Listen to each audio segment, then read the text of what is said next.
Así iniciamos en el día de hoy nuestra sección Quiero ser tu representante aquí en Síntesis. Bienvenida, Nereida Costa. Buenos días, ¿cómo están? Hola Marcela, señor Jacín. Señores, estamos en campaña, ya en elecciones. Sí, Yo sí. me siento que ya vamos a votar un día de estos. Estamos casi reformando la Constitución. Así Vamos es. a ver cómo es. Ya usted sabe. Bien, para nosotros hoy es un honor tener aquí en el estudio al doctor Eduardo Sanz Lobatón Yayo, quien es candidato a la presidencia del Partido Revolucionario Moderno en el Distrito Nacional. Bienvenido a Síntesis, candidato. Muy contento de estar con ustedes de nuevo. La verdad que sí, que ya nos quedan 7 días para el torneo electoral en el Partido Revolucionario Moderno, que está llamado a ser un hito democrático en este país, cuando se habla ahora de que lo menos que se le ocurre a algunos postulantes del gobierno es declarar inconstitucional a la Constitución. O sea, el país, y vimos esta semana como dos funcionarios del gobierno del PLD, descaradamente uno le dice al otro que tiene una botella, el otro le dice al otro que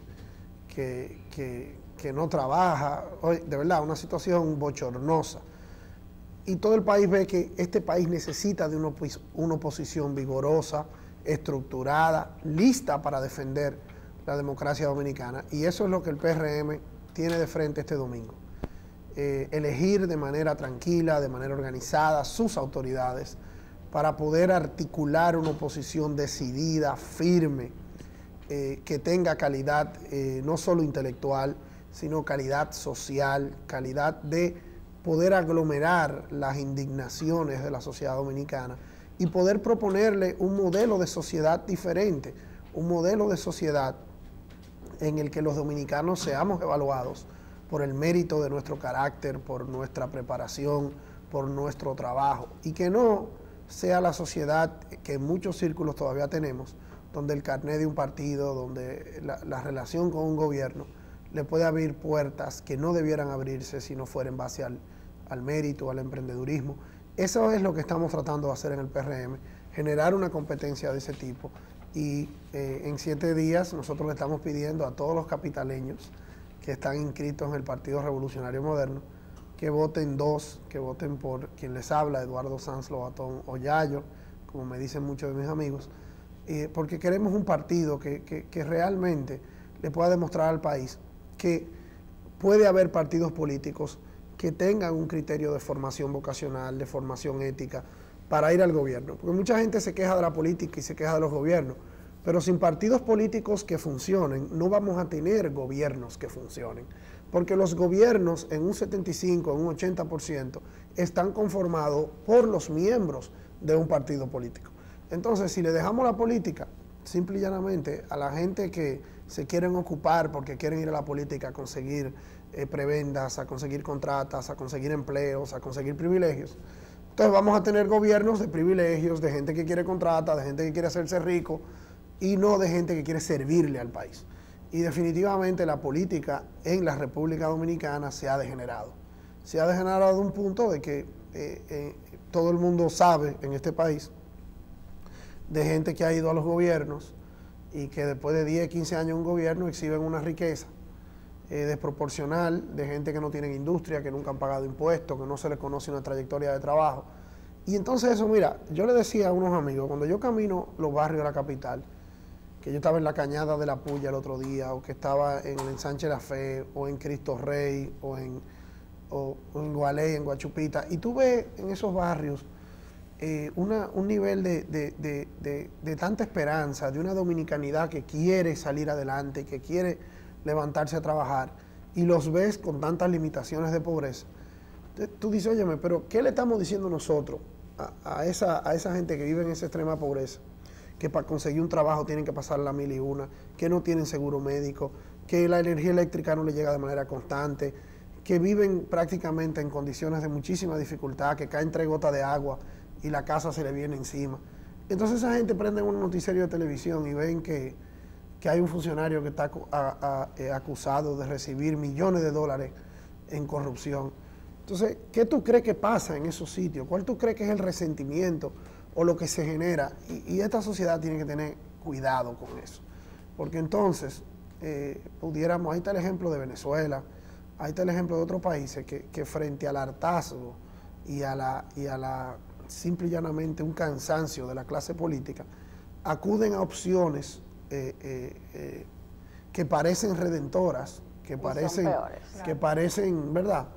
Y entonces caemos en un populismo absurdo, que es lo que pasa con esto de la reelección presidencial. Ahora no quieren vender a Danilo Medina, que si Danilo Medina no es presidente, la isla se hunde. Alguna gente no quiere vender eso, y tú te das cuenta que eso es simple y llanamente la más triste expresión de la política como negocio. Usted definitivamente tiene mucho conocimiento en el plano político, de hecho tiene una trayectoria. Es un hombre joven, es el más joven, de hecho, de los que estamos aquí. Tiene una preparación muy buena en la parte política. Comenzó, me imagino, que a los ¿cuántos años, don Yayo? Bueno, mira, la verdad es que mi familia, mis abuelos y mis padres fueron luchadores por la democracia dominicana. Y de algún modo yo crecí en ese ambiente. Y desde que me hice abogado, a finales de los años 90, hemos militado y hemos trabajado en la actividad política. Todavía no he tenido el privilegio de ocupar una función pública de importancia. Nunca he administrado un centavo del Estado Dominicano y he ejercido mi profesión del derecho de la que vivo por casi 20 años, que gracias a Dios me ha permitido proveerle a mis 4 hijos y a mi familia.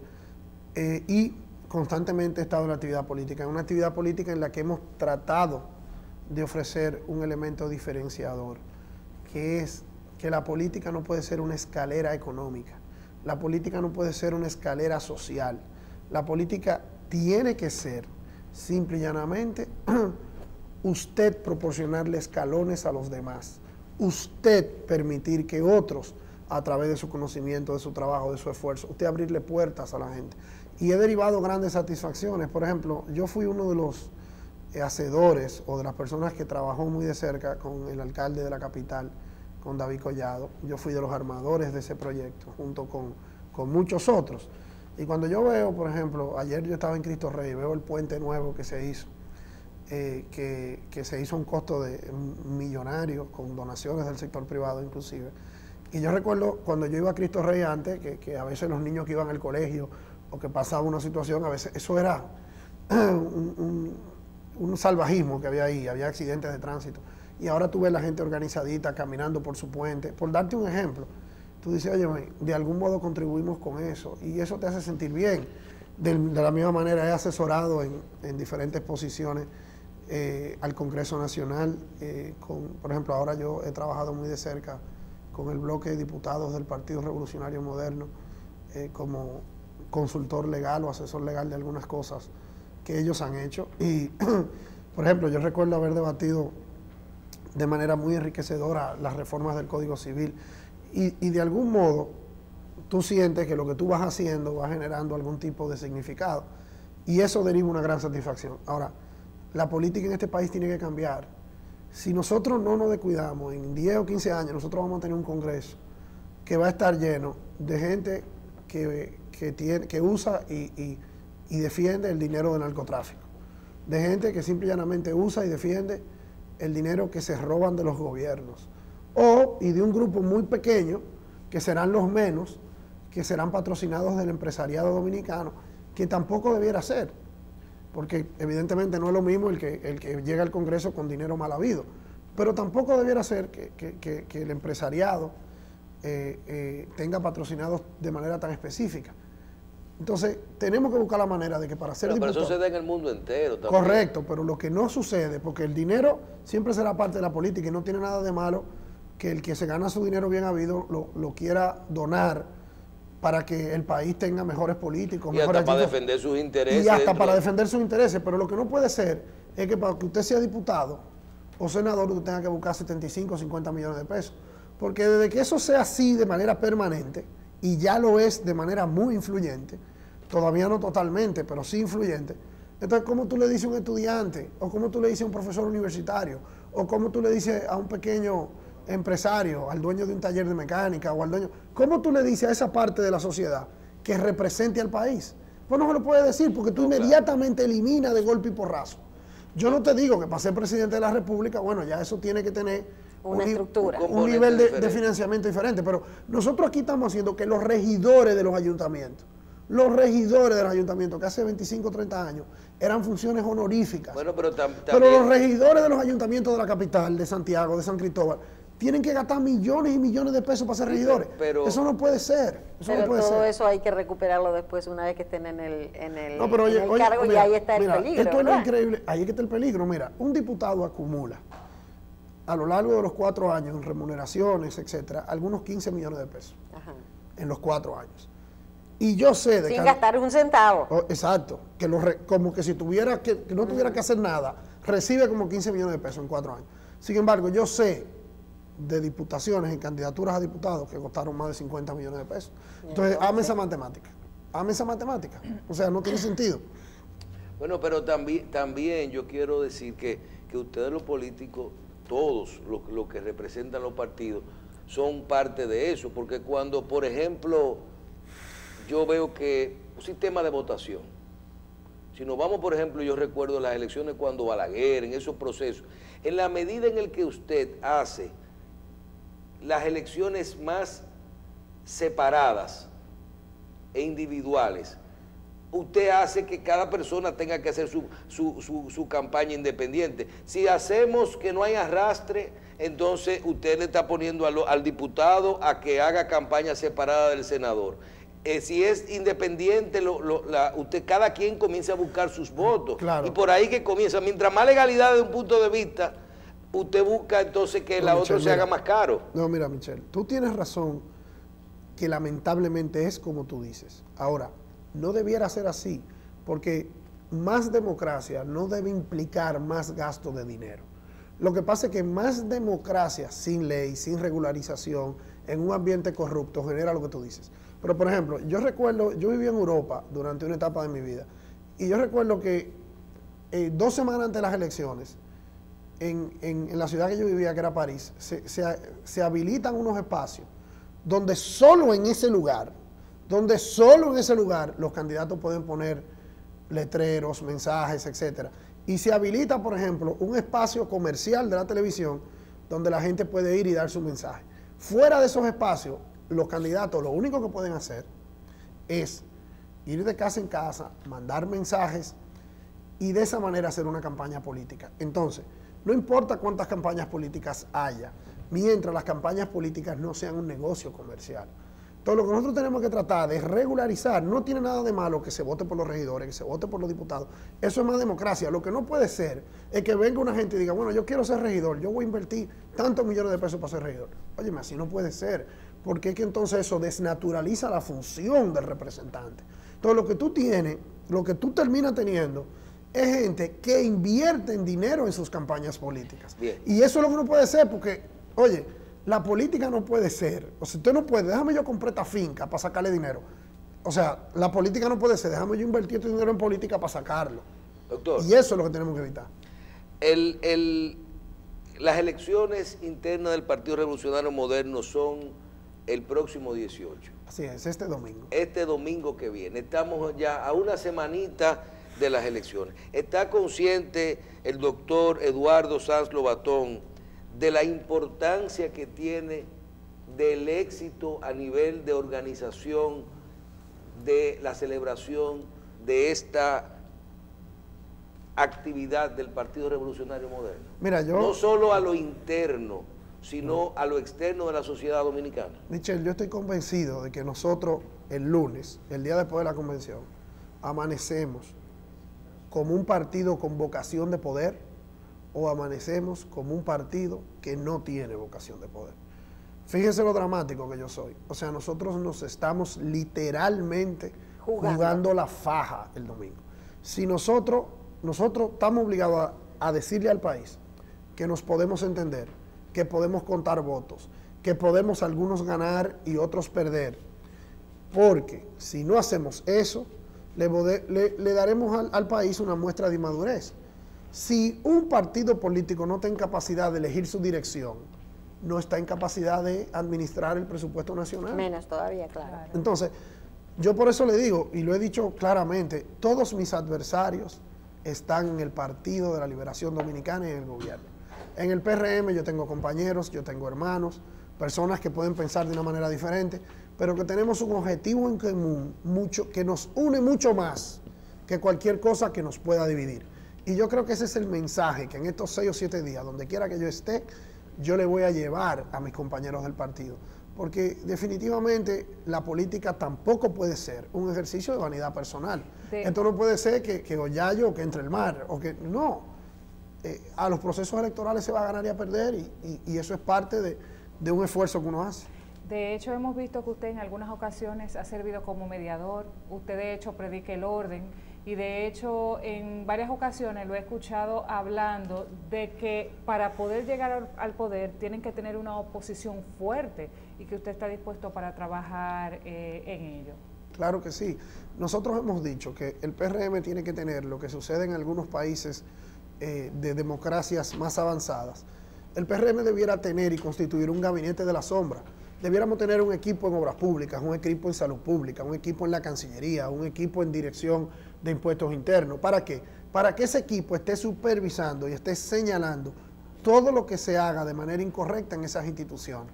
Para que el PRM tenga una oposición que no sean solo ruedas de prensa, que no sean solo marchas, que no sean solo protestas, sino que sean también señalamientos específicos. Por ejemplo, el presupuesto nacional no está siendo ejecutado en el Ministerio de Educación de esta manera. O sea, y a eso es que debemos ir desde el lunes en adelante. Nosotros, si Dios mediante, como yo creo que va a ser, yo soy electo presidente del PRM en la capital, esa posición me dará derecho a ser parte, como lo soy hoy, de continuar siendo miembro de la dirección ejecutiva del PRM, que es el más alto organismo. Desde ahí, yo voy a tratar constantemente de que el PRM tenga una línea de oposición decidida, con propuestas claras de solución, porque no es simplemente decir que el ministro tal lo está haciendo mal.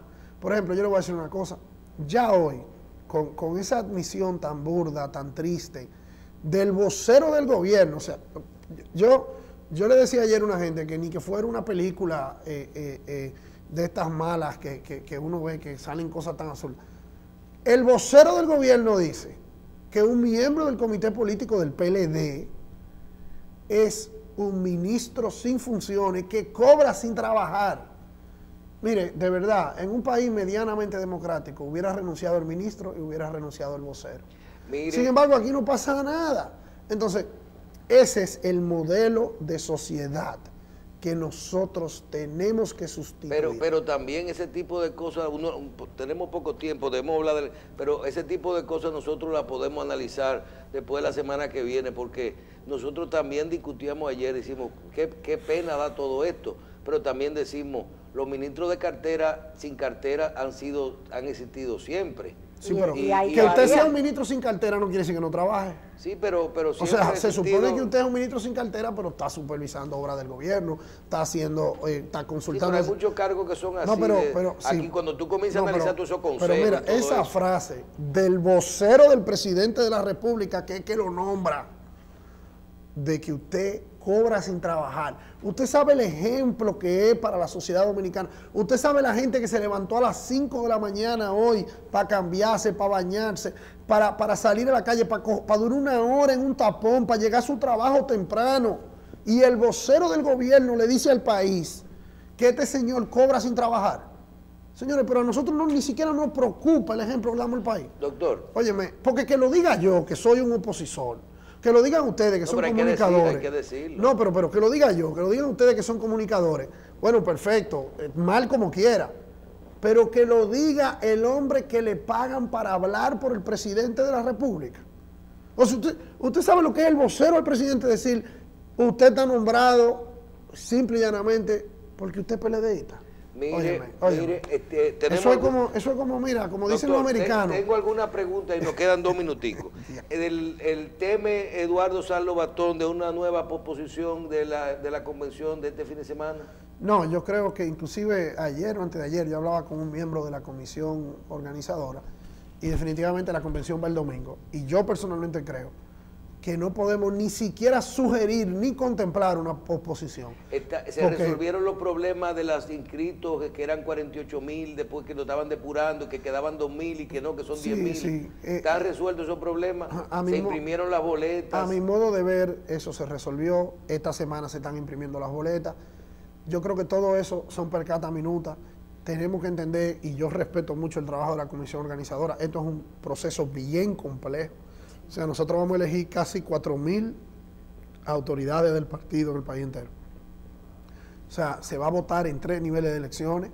Se va a votar en la boleta A por los candidatos nacionales, en la boleta B por los candidatos municipales, donde ahí voy a estar yo, en la número 2, o sea que gracias. ¿Qué número? Y el número 2. Okay. Y en la boleta C por el nivel zonal, por el nivel más... Pero esa era mi otra pregunta. Si no le preocupa la convención y todo esto, usted, viendo que este es un partido nuevo, que tiene, que se aboca a hacer un proceso transparente, ¿no cree que se fueron como de nada a algo muy complejo? No solo 4.000 puestos, sino 40.000 candidatos, una boleta, 3 boletas, pero a 1.500 centros de votación, boletas diferentes, 2.000 centros de votación, y adicional a esto, algún tipo de candidatura en la que tú entre 100 tienes que tomar 21, o sea, un proceso complejo a la vez.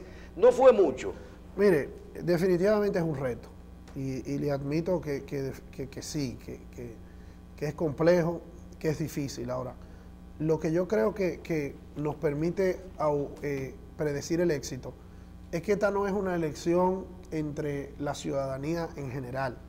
Esto es una elección entre 500.000 y pico de personas que son militantes del Partido Revolucionario Moderno. O sea, estas son gente que de algún modo tienen algún nivel de entrenamiento, algún nivel de entendimiento del sistema político y del partido. O sea que desde fuera, visto desde lejos, esto parece un crucigrama. Ahora, para las personas que de algún modo han militado, han construido, eso no es.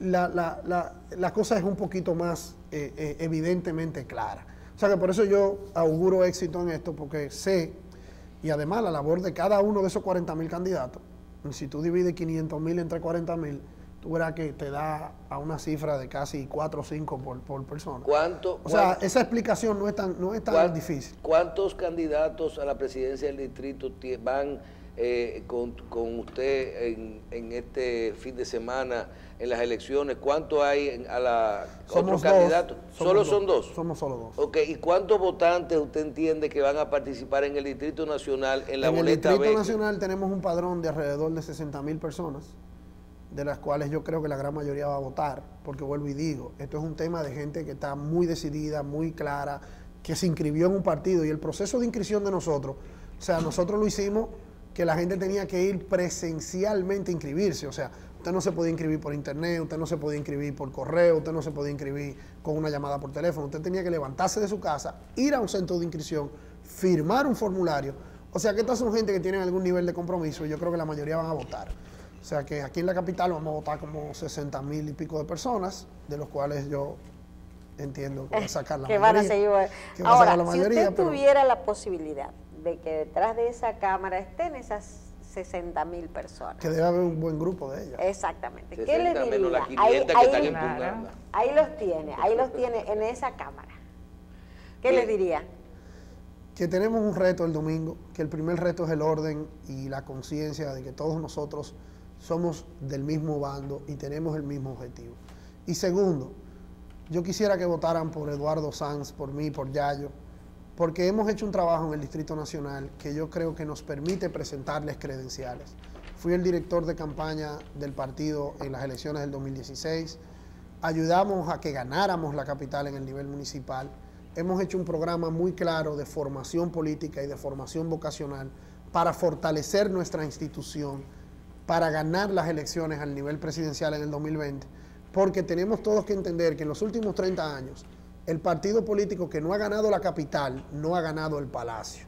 Y creo que aquí, en la ciudad que es el nervio político y económico de la República Dominicana, tenemos que dar un ejemplo de un partido con sus locales bien puestos, abrazado de la tecnología, abrazado de la juventud y de las mujeres, para que entendamos que esta sociedad puede cambiar y que puede cambiar de la mano de nosotros.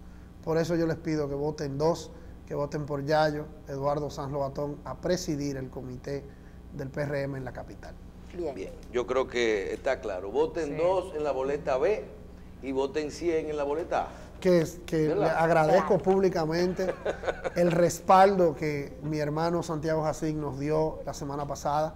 Yo voy a votar 100 también por mi hermano Santiago y por 20 compañeros más, porque puedo votar por 21. Habrá 21 vicepresidentes, o sea que ahí tenemos una alianza, los Jacín y yo, no puedo quejarme. Eso de los 21 vicepresidentes todavía no lo entendemos, pero bueno, cada maestrito con su librito. Así es. Así que lo respetamos. Gracias, Yayo, mucha suerte, mucho éxito. Gracias por estar con nosotros. Y prométanos que va a venir después de las veces que ustedes quieran. Ok, listo. Muchísimas gracias. Gracias a ustedes. No, que el lunes vamos a ver y vamos a celebrar con nuestros amigos del PRM esa convención. Eso va a ser como el miércoles, yo creo.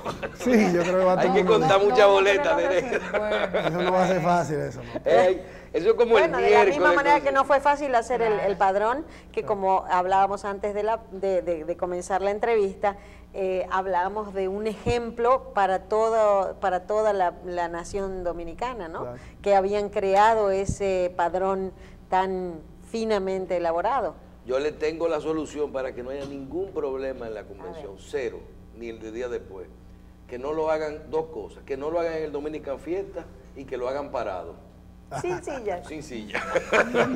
Muchísimas gracias. Eso se quedó en el viejo partido. Claro. Bueno. Hablamos el martes. Nereida, muchas gracias. Gracias a ustedes. Nos vemos el próximo lunes, si Dios lo permite, en este segmento que hemos dado en llamar Quiero ser tu representante. Y sácame ese borracho. Ay, Dios mío. Ay. Bueno, hasta el lunes si Dios quiere.